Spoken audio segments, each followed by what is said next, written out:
Bonjour et bienvenue dans les Alpes-Maritimes, dans le sud de la France. Je m'appelle Marie Rague-Moncorgé et je vais vous emmener sur l'un de mes sentiers favoris aujourd'hui.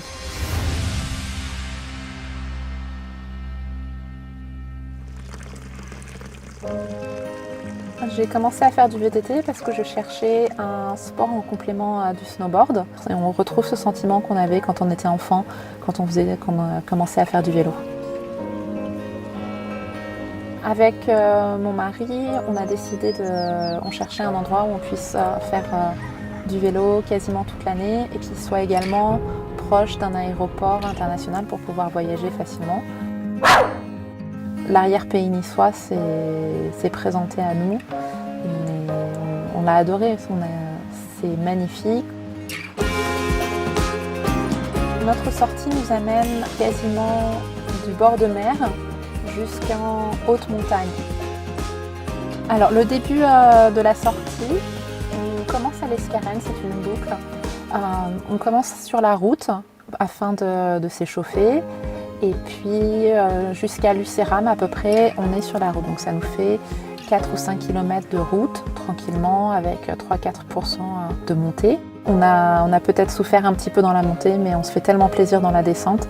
Et c'est pour ça que l'e-bike est génial. On ne souffre plus autant dans les montées qu'un vélo musculaire. Je vais alterner entre le mode éco et le mode trail.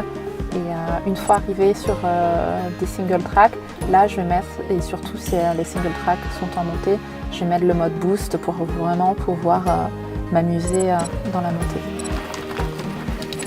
Et une fois passé Lucéram, on va commencer à mixer un peu de sentiers en single track et ensuite on va arriver sur une piste forestière.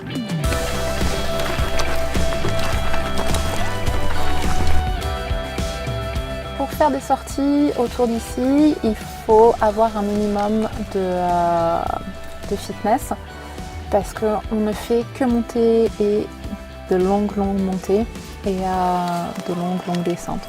Donc avoir un e-bike, ça nous permet de faire des sorties plus longues en beaucoup moins de temps. Donc, une fois arrivé à Piracaba, qui est le point le plus haut de cette boucle, c'est que de la descente. Et le sentier principal que l'on prend aujourd'hui, c'est Disneyland.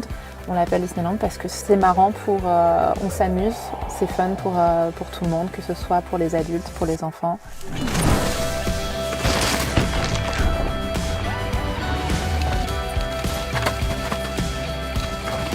Le fait d'avoir plus de 900 mètres de dénivelé négatif sur la descente, ça nous permet de varier le terrain énormément. On va passer donc au sommet à Piracaba, on est un peu dans la Laume, dans le sous-bois. Ensuite, 300 mètres un peu plus bas, il y a un terrain un peu plus sablonneux. Et ensuite, du côté de l'Escarène, une fois qu'on a fait la moitié de la descente, là on arrive sur de la gravette, sur ce qu'on appelle les terres grises.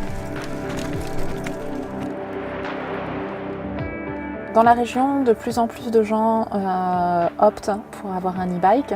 Du fait du terrain que l'on a, on a un terrain qui est tellement demandeur au niveau physique qu'avoir un e-bike, comme ça quand on n'a pas trop le temps, qu'on a un job assez prenant et qu'on a juste 1 heure le soir pour aller rouler, d'avoir l'e-bike, c'est parfait pour ça.